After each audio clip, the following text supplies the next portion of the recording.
Impeaching Trump is the equivalent not of impeaching Nixon, but of impeaching Robert Kennedy if he had lived to be president, impeached for some minor offense, the real reason being that he was against the war.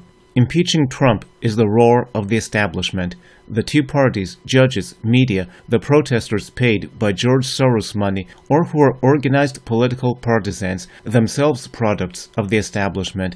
It is a means to conduct more wars and open the border permanently. It is not a matter of morality or legality. None of these people mentioned impeachment over killing 500,000 people and destroying the lives of 30 million and the deaths of American soldiers, or impeachment over pardoning terrorists who insisted that they had not regretted murdering Americans, or impeachment over allowing guns to be taken by foreign criminals who killed hundreds. These people obviously did not care about any illegality over unauthorized talks with Russians. The issue is not the issue. The issue is enforcing leftist policy.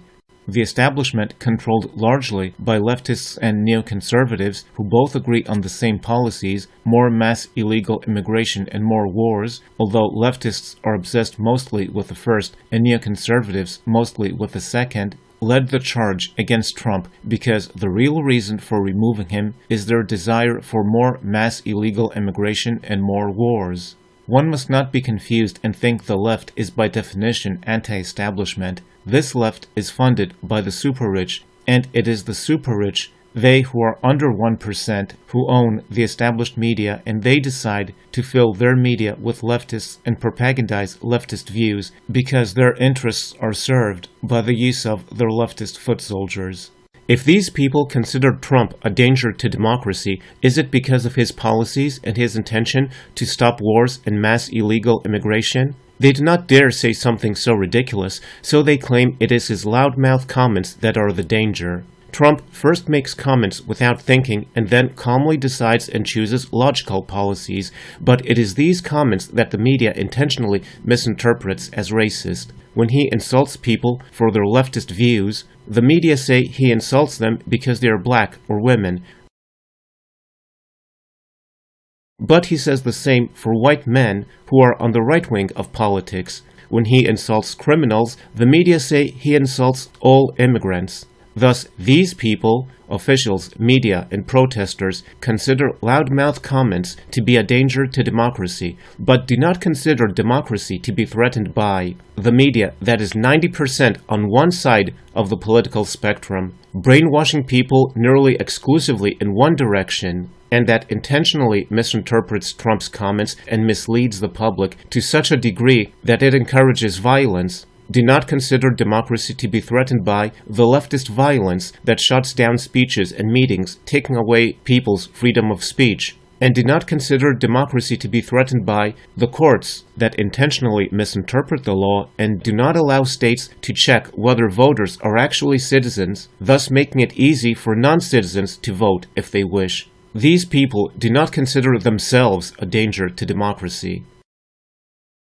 Consider this scandal. President Obama had prepared the ground by claiming 90% of gang murder in Mexico is committed with American guns, while the actual number was 17%. Then the Obama administration forced gun store owners to break the law and sell guns to criminals so that these guns would end up in Mexico, not in order to track down criminals, but in order to increase the number of murders committed with American guns. So the president could promote gun control laws and essentially limit the Second Amendment to the Constitution. This could have been called comparable to treason, but the establishment did not see it this way. The result was 1 murdered American and over 200 murdered Mexicans. This was covered up, and the guilty were given promotions. It is obvious that top officials knew and approved of the illegal action with political motivation, but the politicians and media did not care to pursue the matter too far, and evidence of a smoking gun sort was missing, making a guilty sentence in court difficult.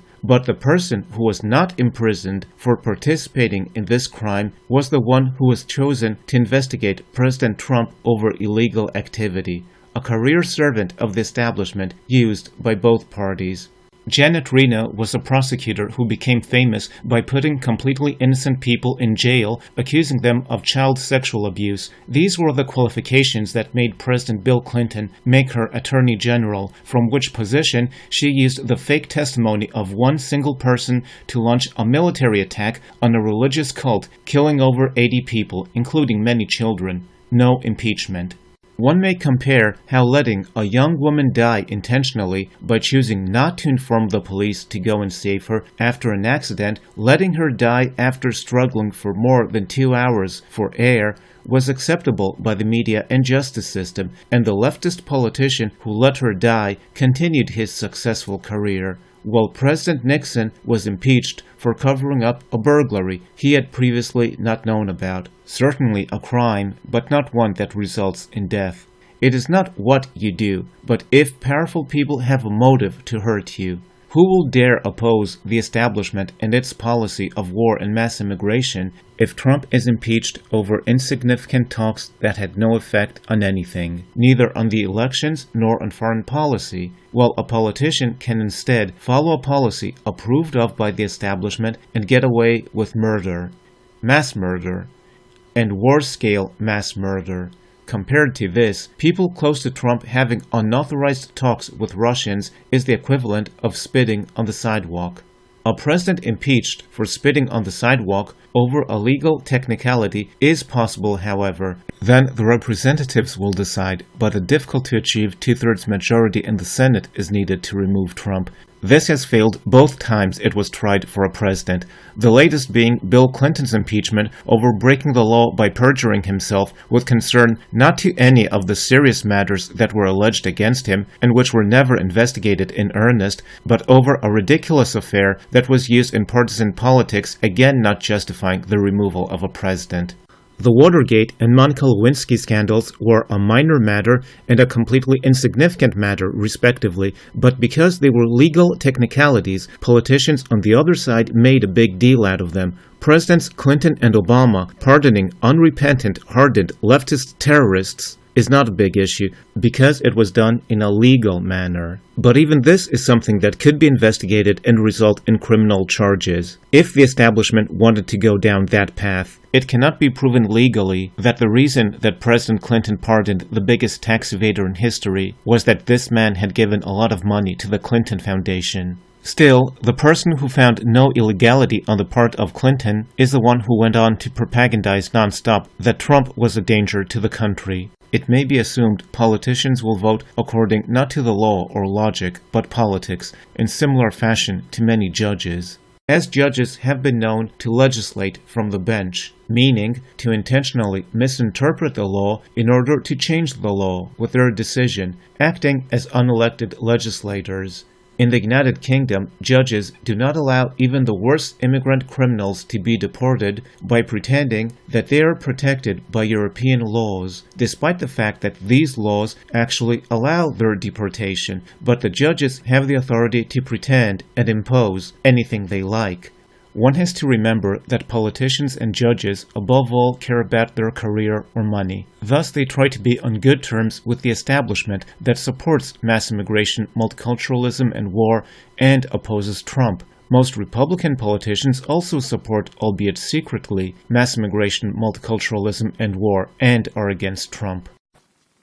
More than 60 Democrats have already voted to proceed with impeachment before Bob Mueller has found a single solitary damn thing. The equivalent in a typical trial would be if a juror admitted he believed the defendant was guilty even before the trial begins. But there, the judge or the accused person's lawyer can remove such people from the jury. Here, the politicians cannot be removed. Imagine the equivalent of a juror being a racist or a neo-feminist. Much has to do with the invention of a motive by the prosecutor. A prosecutor may say that spitting on the sidewalk was a plan to make somebody slip, fall, and break his neck. Thus, this invented motive may lead to a conviction for attempted homicide. If one breaks the law a little with evidence proving this and a willing prosecutor, it means impeachment. If one breaks the law a lot but leaves no evidence and the prosecutor and establishment are unwilling to pursue the matter, no impeachment. Guilt is proven either by showing the evil results of actions or the evil intentions behind actions. Results are easy to see. But they cannot get Trump here, and the establishment did not care to examine whether arming terrorists that kill hundreds of thousands is impeachable. Intentions must either be proven, for example with a witness testifying that Obama actually said, "I want those weapons to end up in the hands of terrorists," or that Trump said, "I want to help Russia strategically against the United States." This is impossible. However, a prosecutor can imagine that there is evil intention. Legally, this should mean nothing, but the prosecutor may hope that a willing judge may pretend that his imagination is the truth and thus convict someone with no evidence or logic. Here we leave the law and enter the sphere of logic, these two areas being notoriously distinct. Is it logical that a president did not know that the guns he gave rebels would be taken by terrorists, knowing that Syria is a Muslim country and that these countries have many fanatics, while the moderates were supporting the mild dictator? The establishment did not care to investigate this. Is it logical that the first president in 30 years since President Reagan, who wished to protect American workers from unfair foreign competition, who wished to protect American soldiers from wars that are not only unnecessary but also make the countries far worse than they had been, and who wished to protect the nation from illegal immigration and the effect this has on crime, welfare, etc.? All choices that branded him a nationalist, ultra-patriot, American firster, even a racist against other countries, would actually try to harm his country to benefit Russia as a traitor? No matter what the intention for speaking to Russians was, cooperation on Syria, guessing their future intentions, diffusing rhetoric, etc., is it logical to believe that it was probably treasonous? Comparison of the Russian talks to truly important crimes, which are, however, legally permissible. Consider. Judges decide to forbid cities from demanding identification to vote or proof that the voter is a citizen, making it easy for illegal immigrants to vote or for anyone to vote more than once. As activists, all of whom are from the Democratic Party, flood states with lists of hundreds of thousands of fake new voters, so the states have no time to check them and must accept all the new names if they cannot separate the real from the fake ones, ordered to do so by judges. This is the greatest harm to democracy, and it is acceptable. When checked, 50 or even 99% of the names have been found to be fake. And as long as there is no proof that leftists are doing this intentionally, it is legal. Also, it is legal to have more than 10 million illegal immigrants. Also, it is legal to allow immigrant criminals imprisoned for rape or murder after being released from prison to be set free instead of notifying federal authorities to deport them, knowing that some actually rape and kill again, and continue to provide them with welfare and other services. Such are the actions of many mayors and county lawmakers, and they are not impeached and do not have to fear prison because their actions are legal. Presidents have had their people say that Iraqi soldiers killed 300 babies in Kuwait by removing them from their incubators in order to justify a war on Iraq, that Serbians killed 500,000 Kosovars in order to justify bombing Serbia and placing Kosovo under the authority of the Kosovar Army, the KLA, which until then the United States had categorized as a mafia terrorist army, and say that Saddam Hussein had weapons of mass destruction in order to justify another war. All these claims were not 90% but 100% false. No impeachments, despite 1 million civilian dead in the aftermath of the wars.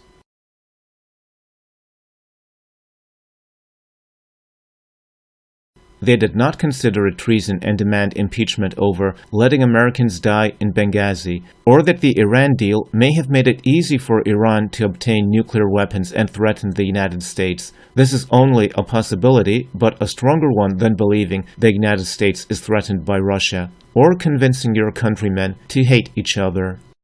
But let us assume for the sake of argument that Trump's campaign had cooperated with the Russians. The effect of this cooperation would have been ridiculously small compared to the enormous role played in the elections by the media that propagandized against Trump non-stop.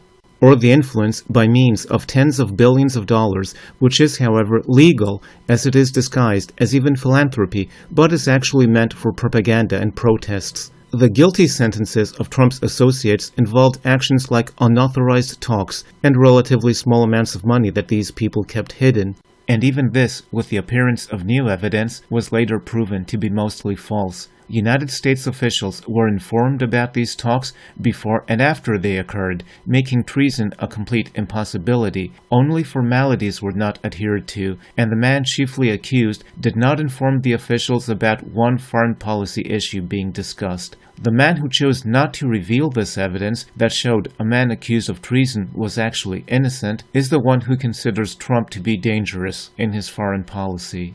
Let us pretend and assume that the establishment truly believed that unauthorized talks had taken place, although they actually did not. Compare such an action to other actions. These actions were illegal, but training Muslim fanatics to start a civil war with nearly 500,000 dead is legal. Other matters are far bigger than the Russian issue, but simply camouflaged as legal or are not investigated, thus their illegality remains unknown. The extent of the Russian issue is not even 1% in size compared to the Israeli influence and cooperation with United States officials, and for decades no one has seriously cared about that.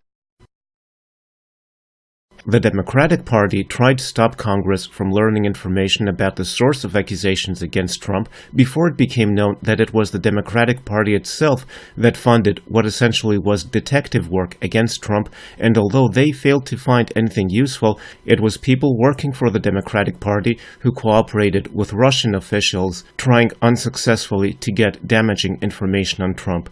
Trump's associates talking to Russians to find information on their opponent is investigated. Democratic Party associates talking to Russians or Ukrainians to find information on their opponent is not investigated.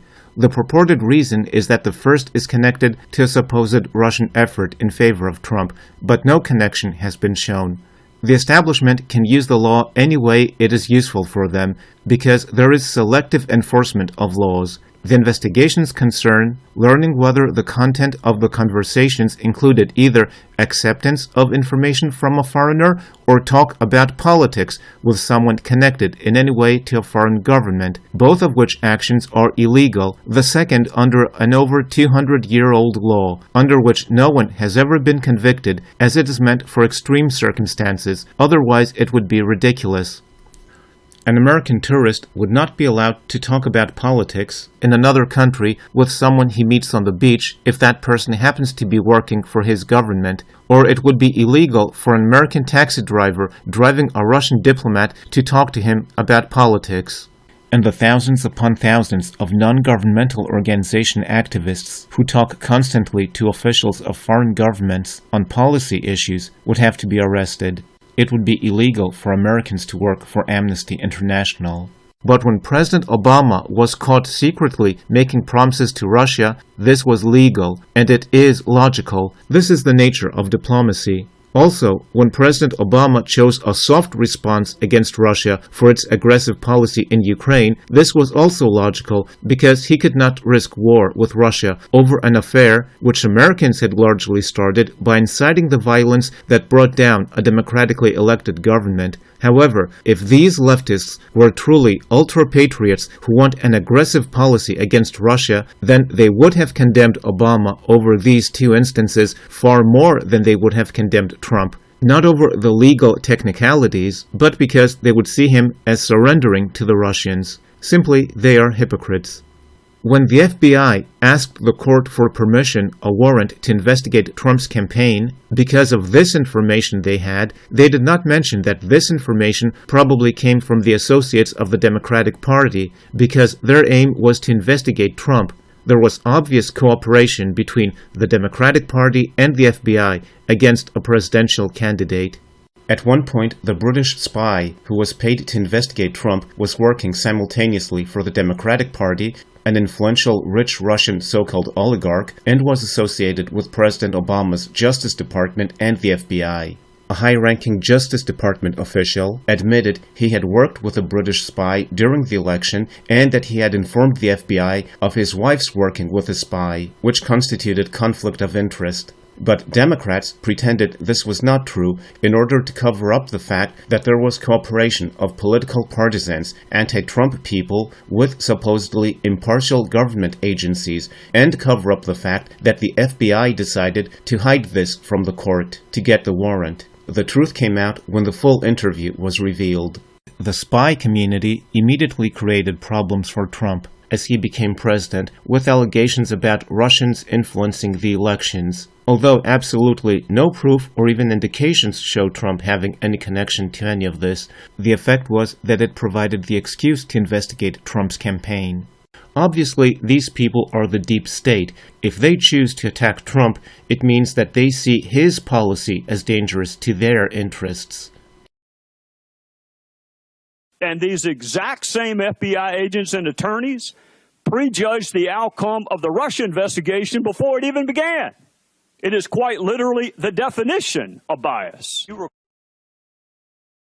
On August the 6th, so you hadn't interviewed anyone, you're investigating this alleged Russian collusion with the Trump campaign. You're the lead investigator. You originated the investigation. You're the point of contact. You drafted the document.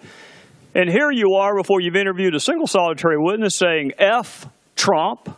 Then that same day, your colleague, Lisa Page, wrote, "Maybe you're meant to protect the country from that menace." And you responded, "I can protect the country at many levels." And you got another text from your colleague, Lisa Page. "Trump's not ever going to become president, right? Right?" And you replied, "No, he's not. We'll stop it." We means the FBI agents conducting the investigation who would stop Trump from becoming president. That text in no way suggested that I or the FBI would take any action to influence the candidacy of Agent Strzok, that is a fantastic answer to a question nobody asked. Yeah, Mr. You wrote, "God, Hillary should win 100 million to 0. And I'm assuming Hillary would be former Secretary of State Hillary Clinton? That's correct. All right. But I don't appreciate what was originally said being changed. I don't give a damn what you appreciate, Agent Strzok. I don't appreciate having an FBI agent with an unprecedented level of animus working on 2 major investigations during 2016. Another FBI agent admitted that the Justice Department under President Obama ordered the FBI not to charge Hillary Clinton with gross negligence, which is a criminal offense incurring punishment. The FBI then changed the word to carelessness, protecting Clinton from criminal penalties. She also admitted that the FBI had no evidence of collusion between the Trump campaign and Russians, and thus had no valid reason to start investigating the Trump campaign. The Deputy Attorney General offered to wear a wire into the White House. He said, "I never get searched when I go into the White House. I could easily wear a recording device. They wouldn't know it was there." Now, he was not joking. He was absolutely serious. And in fact, he brought it up in the next meeting we had. But the reason you would have someone wear a concealed recording device would be to collect evidence.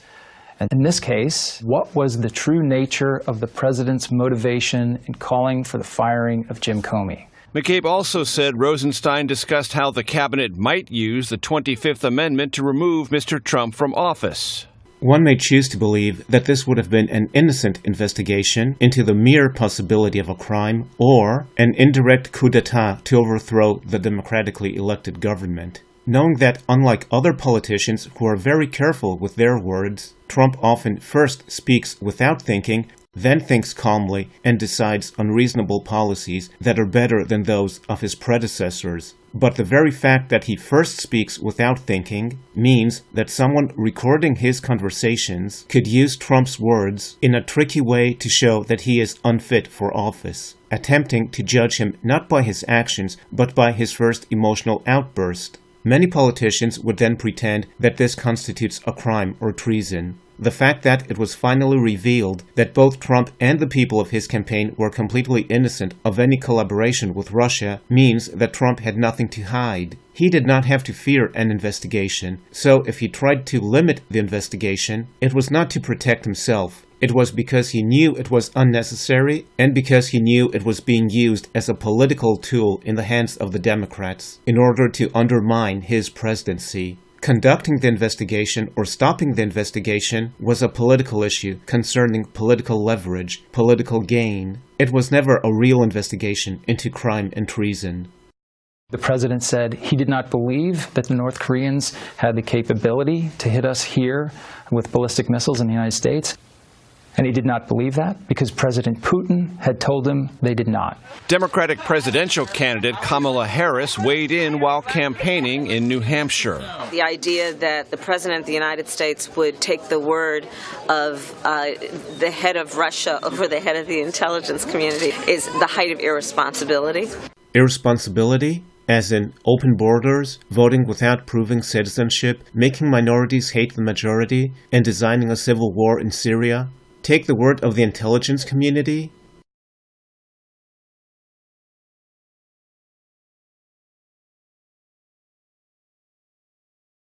Consider the legalistically camouflaged attempt at a coup d'etat. The media, Democrats, neoconservatives, secret services, and the deep state conducting brainwash, not for the usual political gain in order to get more votes, but in order to overthrow the elected government and cancel democracy. They used deception to enable politically motivated investigations whose aim was not to find evidence, which they knew did not exist, but to facilitate the media propaganda. The actual investigation was less important than the media coverage, which was the true focus. Career prosecutors and investigators chose to demote themselves to the role of squire to the knights of the media personalities, whom they essentially appointed as their superiors who carried out the real fight, and chose to demote themselves to the role of water boy to the media football stars. The secret services and investigators moved on from using the media as lackeys to plant stories with to serving as their lapdogs.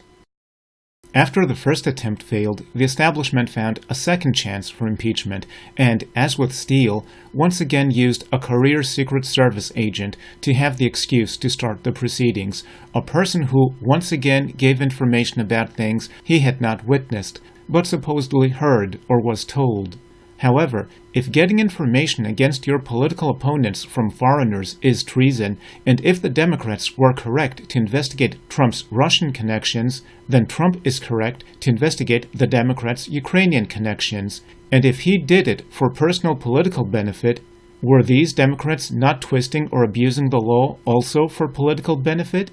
Consider the Clinton-Russian uranium deal. No calls for impeachment, and importantly, no calls from the Republicans. The enemy of the Republican establishment is Trump, not Clinton.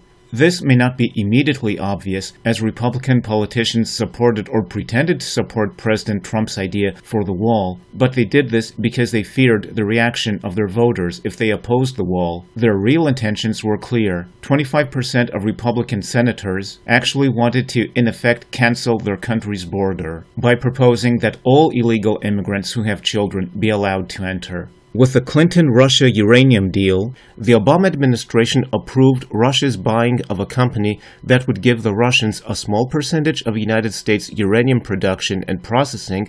The number of 20% is only a future possibility, but Russia's expansion in the United States industry was achieved by means of threats, corruption, and blackmail. A few millions of dollars from businessmen connected to the deal were given to the Clinton Foundation, and Russia got control of the uranium company in Kazakhstan, which was owned by the Canadian company it was allowed to buy, expanding Russian influence in the region, giving Russia a strategic geopolitical advantage. Thus, there was an important effect. This is not necessarily illegal or anti-patriotic on the part of Clinton, but it is infinitely more suspicious than Trump's people talking to Russians, which had no effect on anything. Yet the people who investigated the Clinton affair and found nothing wrong are the same ones who later investigated Trump, hoping desperately with no evidence to find something against him.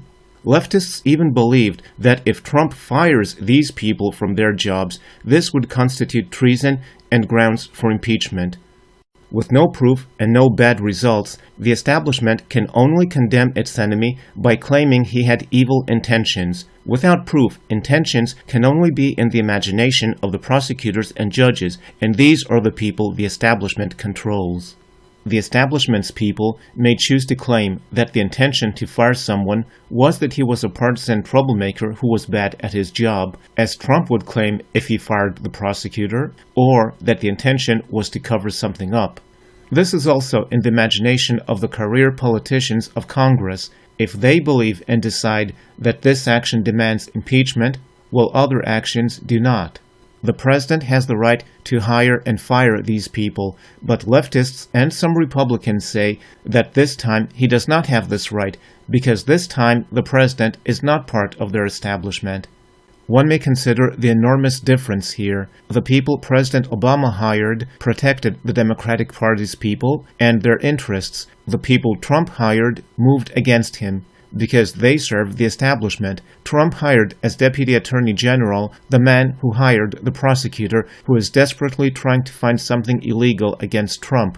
President Obama's Attorney General protected everyone and every group close to his party. He refused to prosecute blacks who attacked whites for racist reasons or who intimidated white voters, did not prosecute senators for corruption or top-level officials who lied to Congress, covered up the scandal of the high-level officials who intentionally gave thousands of guns to criminals, lied in Congress about it, and did not prosecute banks for illegally foreclosing on the homes of hundreds of thousands of people, and instead took from them a ridiculously small amount of money that meant nothing for the people whose homes were in effect stolen, and he prosecuted fewer rich financial criminals than anyone in his position in the past decades, and no one who was very rich. Organizations may disguise their decisions as a matter of law, but actually it is only opinion. For example, declaring a national emergency to build a wall to stop illegal immigration is unacceptable, but declaring a national emergency to build facilities on the other side of the planet is acceptable, because for some reason the opinion is what happens on the other side of the planet is more important to the safety of Americans than what happens in their own country. Supposedly, Trump cannot declare a national emergency because it makes no logical sense that the United States suddenly has a national emergency with immigration. But today, there are 30 national emergency declarations still in place and which Congress allows and citizens do not even know of. Obviously, most of these so-called emergencies do not concern important issues, otherwise citizens would know about them. Thus, it does not make logical sense that these 30 cases are real emergencies. Congress is not interested in laws or logical sense, but only having their way. Leftist Democrats in Congress do not give $5 billion for a wall to stop illegal immigration, but in a 90-3 vote, the Senate had given President Bush $500, $189, and $600 billion for war, much of this years after the war.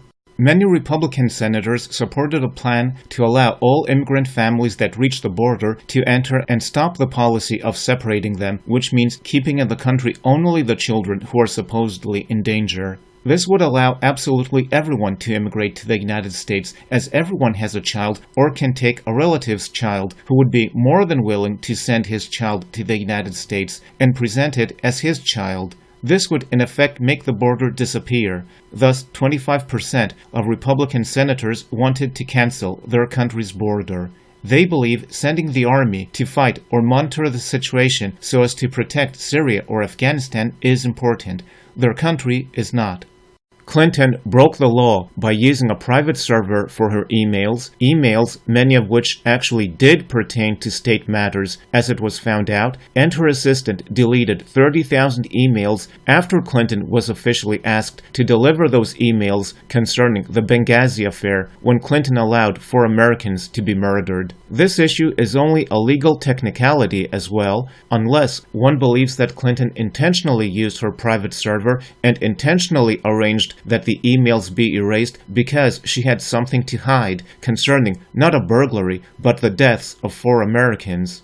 The man responsible for the investigation found improper activity on Clinton's part, but no suspicious intentions, and his own improper actions, his decision to close the investigation, which was not his right to do, and the fact that the decision to find Clinton innocent was being written even before all the evidence was investigated, was also judged simply improper, but without suspicious intentions. Again, this was the man who would later constantly condemn Trump as dangerous. Thus, everyone's improper behavior was considered in the imagination of the establishment's people to have had no suspicious intentions. Only Trump had to continue to be investigated because only he may have had suspicious intentions. The establishment did everything possible to find even a small piece of evidence, for example, that Trump knew that one of his people had received information from the Russians, in order to combine this with the accusation of suspicious intentions. Evidence was found against Clinton, but here the Secret Services chose to believe there were no suspicious intentions, so the establishment chose not to combine the evidence with the accusation of suspicious intentions.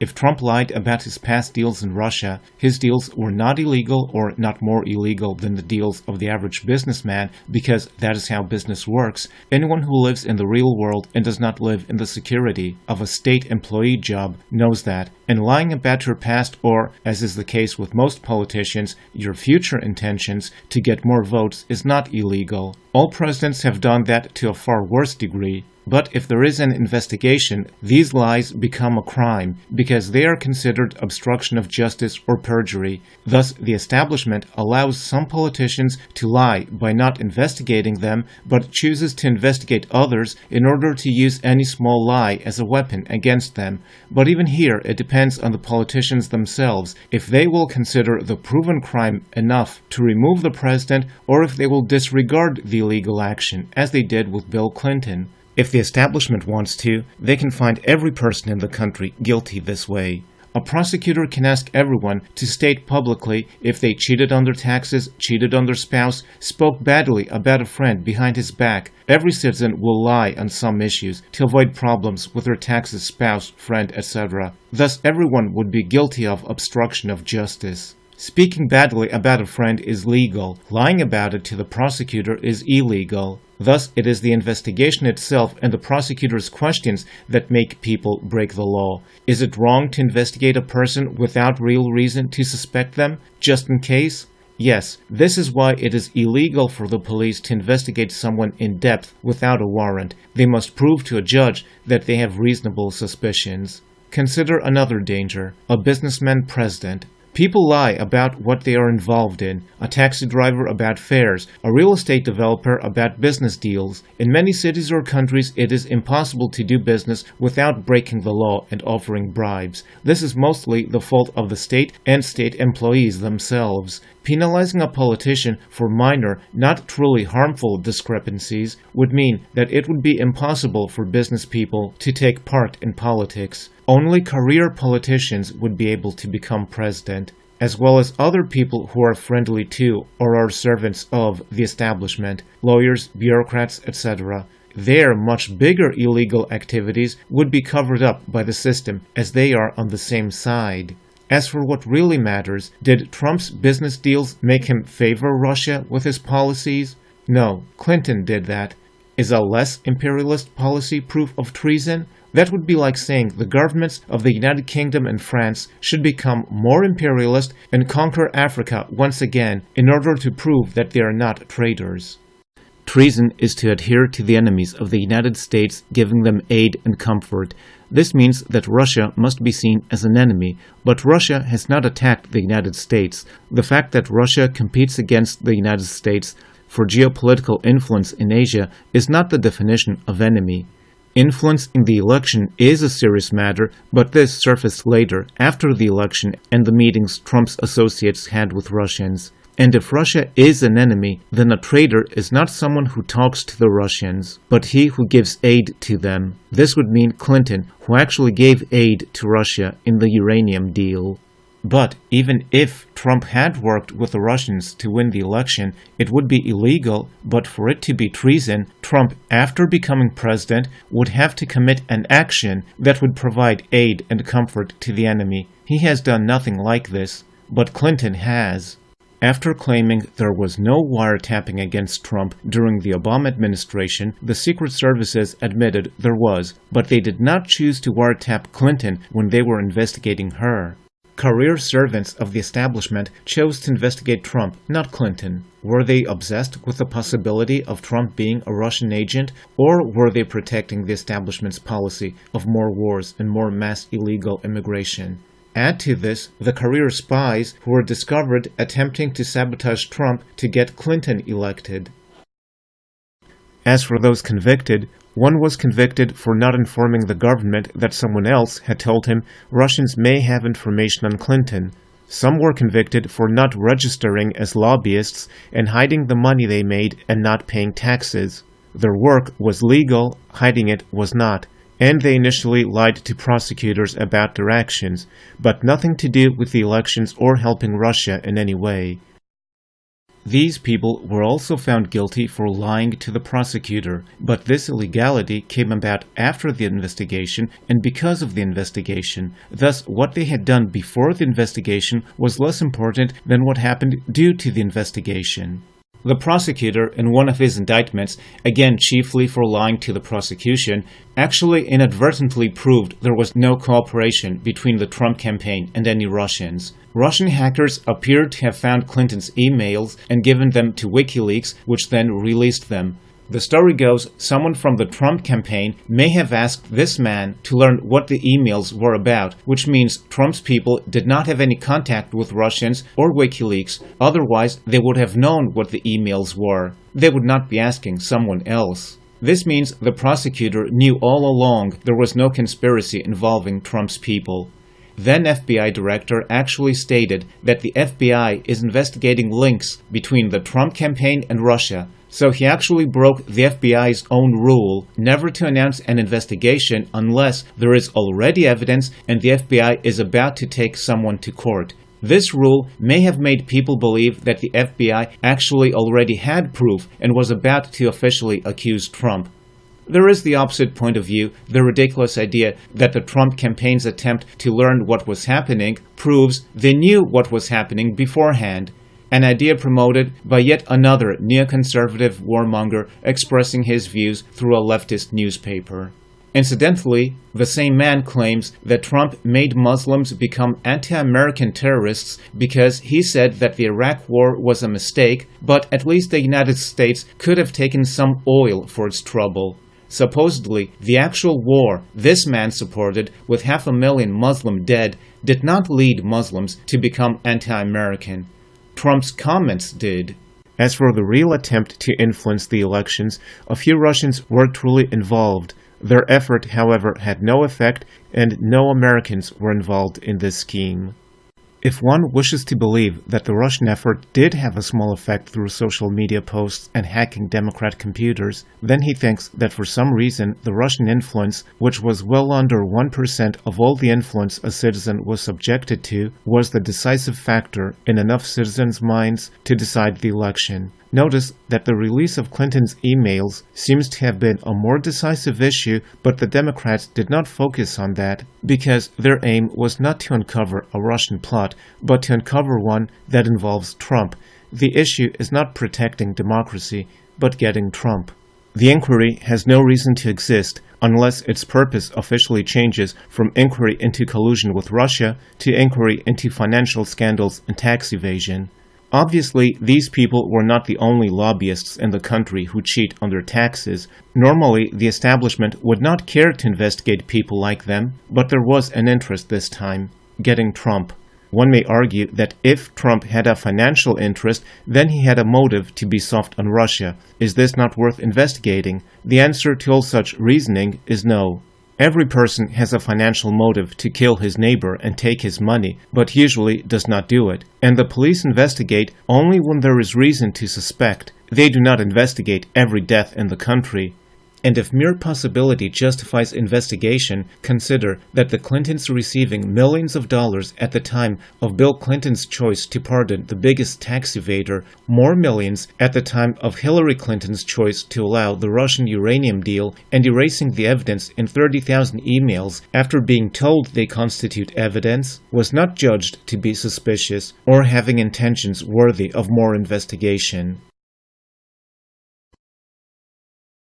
The Secret Services claimed Russia wanted to undermine public faith in the democratic process. These spies did not investigate or claim that public faith in democracy is undermined by the fact that it is easy for non-citizens and illegal immigrants to vote, if they choose to do so, because courts do not allow states to verify the citizenship of the voters. What the Russians did was nationally insulting to Americans and legally wrong, but looking at the big picture, it is mostly a legal issue. Unless this influence increases enormously in size, it cannot be considered a significant danger. If it had been Americans doing the same thing, it would have been legal. If these Russians had become American citizens, it would have been legal. And if George Soros had not become an American citizen, then what he does with his billions of dollars given to influence elections would have been thousands and thousands of times more illegal than what the Russians did. Not to mention that Americans interfere in other countries' choice of government as individuals or on state level, both covertly and overtly.